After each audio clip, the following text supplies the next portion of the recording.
Good morning, ICE community.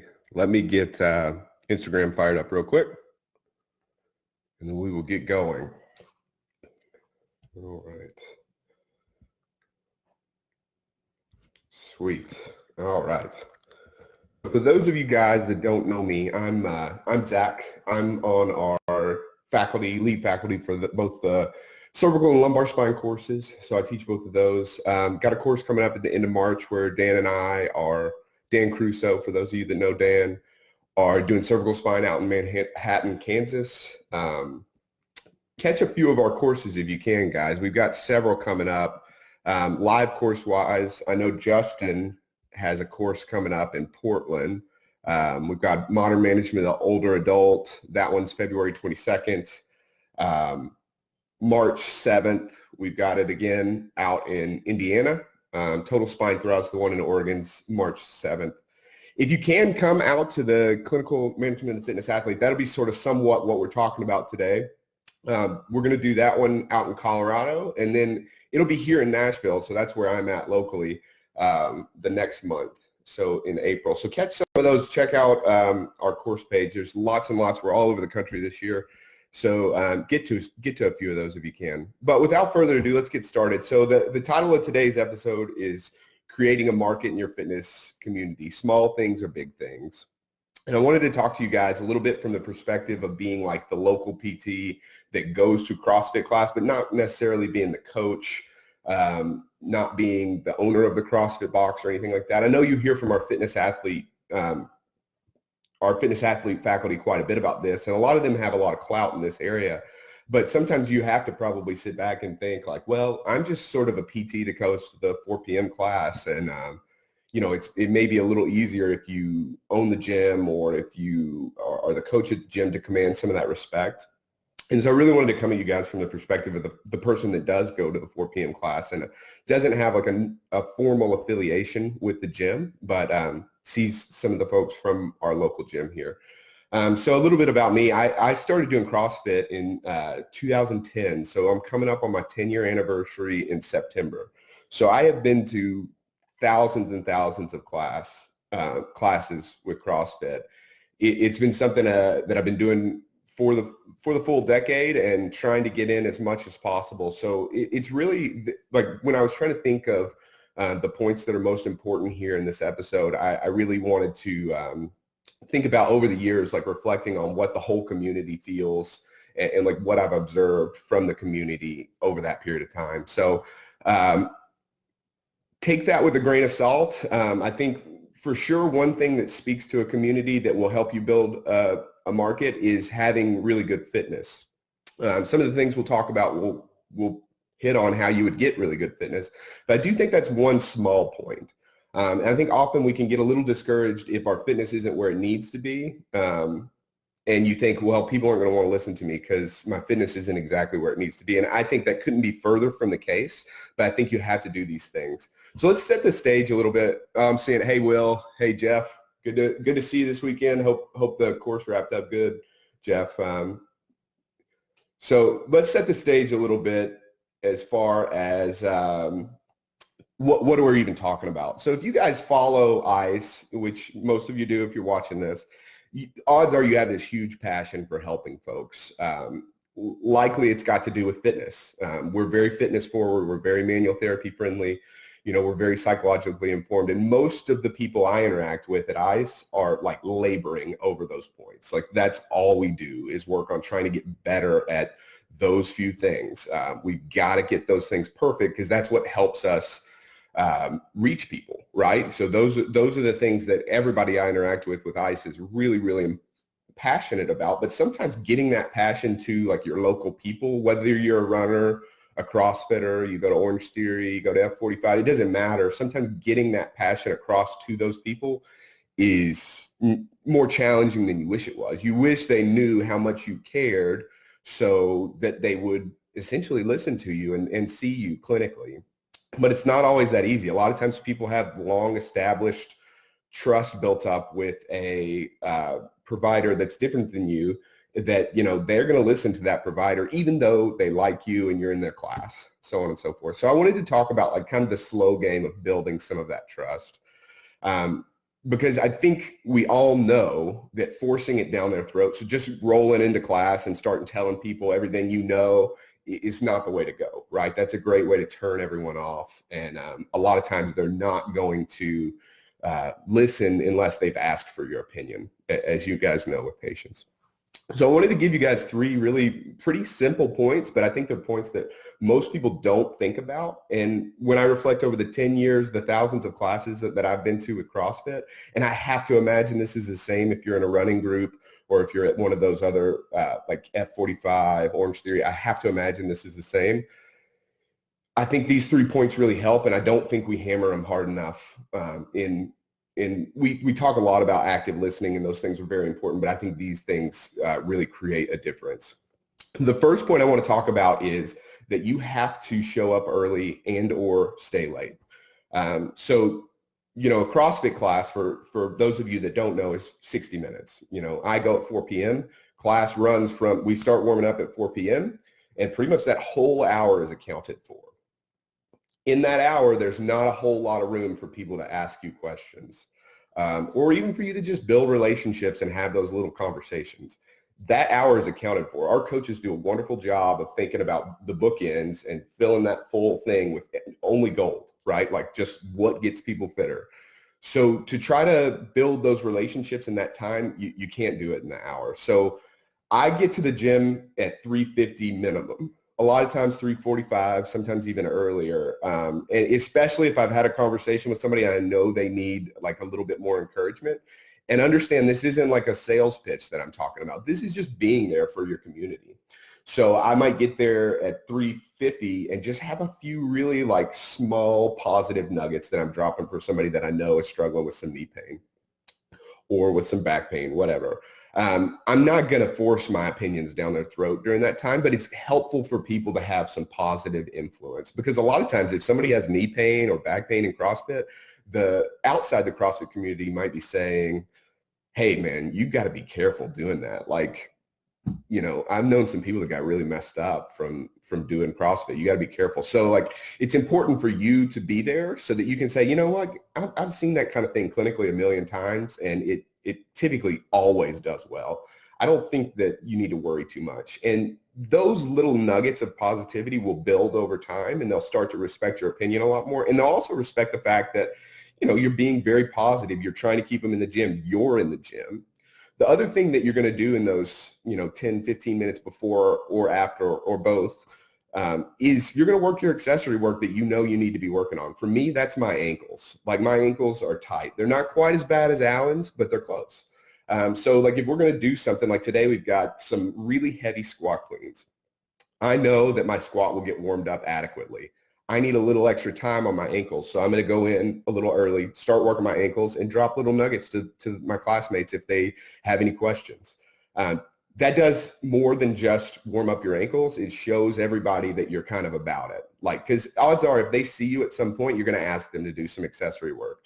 That's a large part of what we do in the physical therapy community for these folks, is ask them to do some sort of accessory work.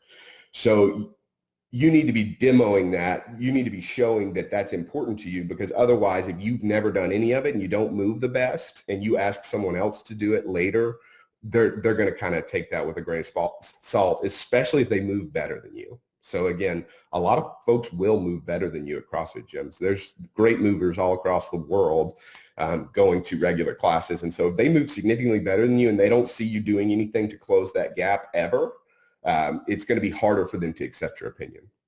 So really the only way I know to do this is to show up early or stay late. I personally like to show up early a little bit better than stay late, but either one is fine. And I typically do a little bit on both ends of the class. So instead of just putting in your calendar the hour for CrossFit, you've got to space that out a bit. That's part of what is going to help you start to build your presence in the gym, and what's going to help start to give you a little bit more clout in this area. The next piece is probably like the most passionate for me on this whole list, and that's taking the warm-up seriously.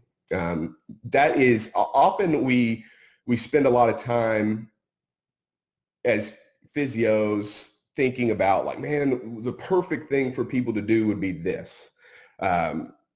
static stretching doesn't work anymore. It's all about eccentrics, or foam rolling's just all, it's all just a neural input. Like really people should be loading. Well, yeah, all that stuff is very true.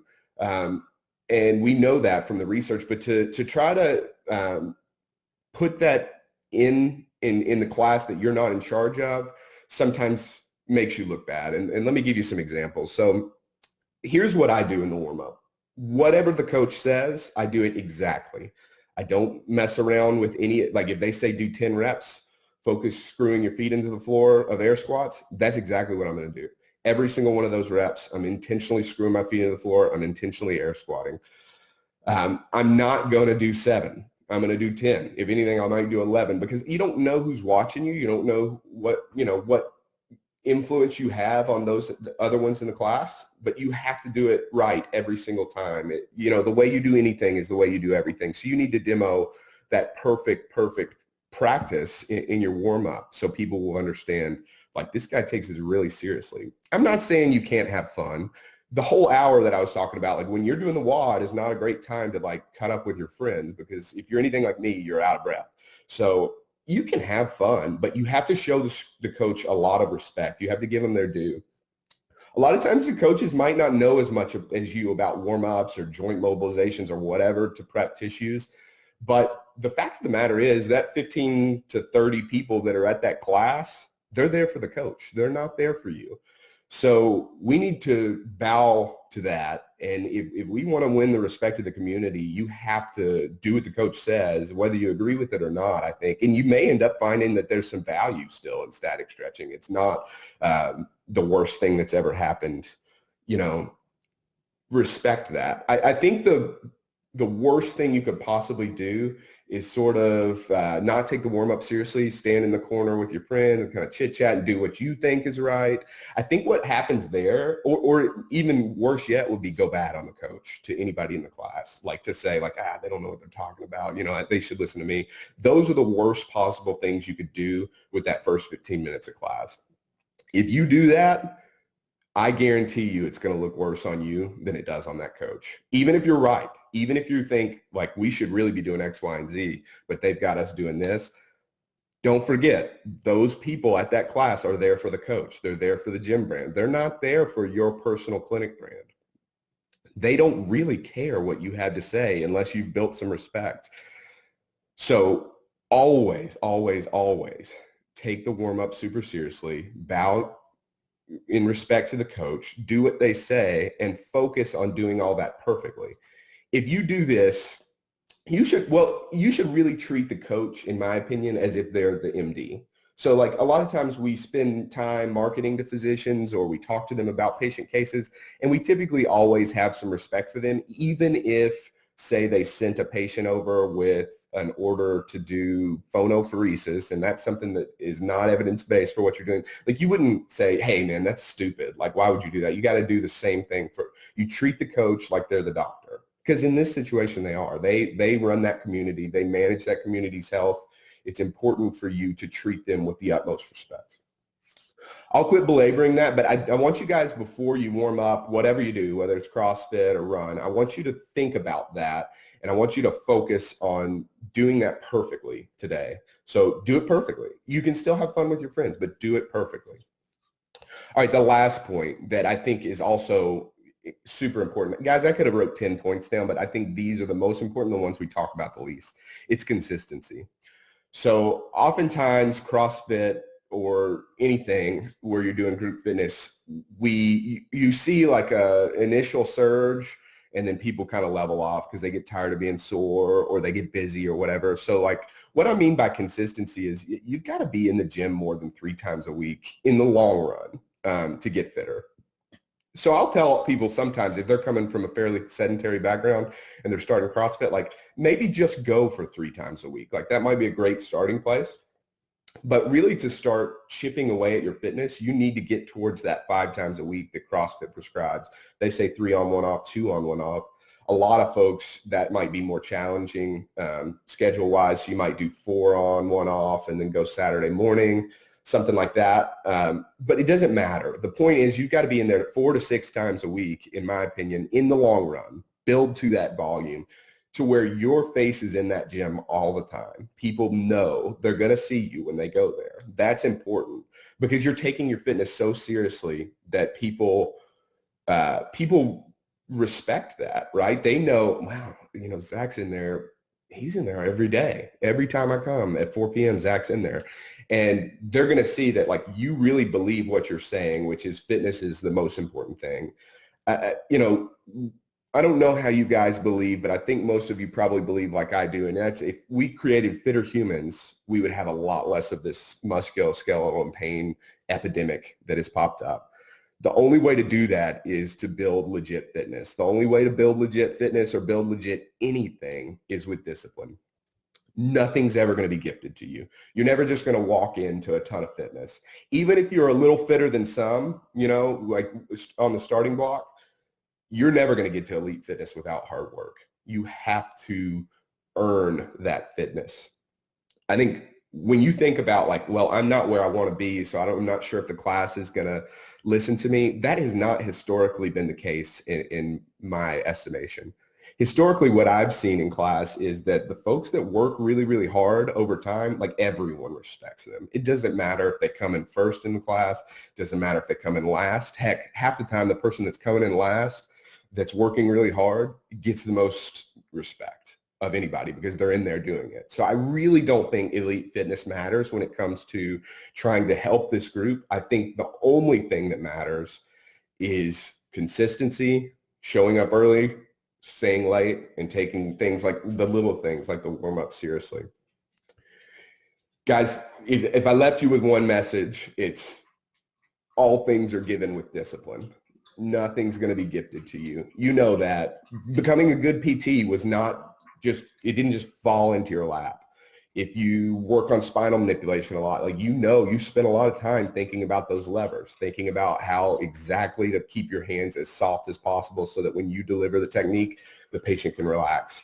If you're really, really into the fitness realm, like it didn't just naturally come easy for you to drop into a snatch. You had to spend a lot of time developing that motor pattern. Now you've kind of got it down and you can sort of work towards showing others, but it was never gifted to you. Every single thing is gained through discipline. If you guys struggle with that, sometimes I struggle with discipline. There are so many people you can follow on social media that will help, but none better than Jocko. We've talked about Jocko a bunch on the podcast, but follow him and see what he posts at 4:30 a.m. every single day. He posts a picture of his watch saying, get after it. When you wake up and see that and you just, slept in, it's going to make you feel like, man, I got to get my discipline together. So that's the overall message, but don't forget those points. When you go to CrossFit today, get there 10 minutes early. You don't know how much those little nuggets of positivity mean to the people in your class. Take your warm-up seriously. Show your respect to your coach. Do everything they ask you to do. Do it really, really well with a high amount of focus on quality of movement. They know more than you do about movement. I know that's a hard thing to admit, but oftentimes functional movement, CrossFit coaches know a whole lot more than we do as PTs.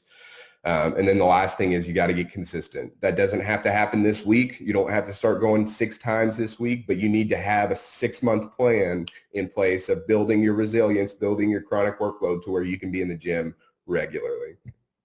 Guys, that's all I've got for you this morning. So thanks for having me this morning on Clinical Tuesday. For those of you that stuck around, I know several of you were here live. I appreciate that. Throw in any comments. Like I said, I've been doing this for a long time, so I've seen a lot of people come through CrossFit gyms, both clinicians coming through and then both clinicians sort of like myself that have sort of gotten in and trying to build a presence over time. Would love to answer any questions if you have any throughout the day. Check out those courses I mentioned. I'll be at the Sampler, and then again, I'll be out in Manhattan in a month with Dan Crusoe teaching cervical spine. So I think there's a few spots left for that one, but it's getting pretty tight. So if you guys want to catch me, that's where I'll be. Anyway, go hammer your Tuesday and focus on those points this afternoon when you get to class. Cheers, guys.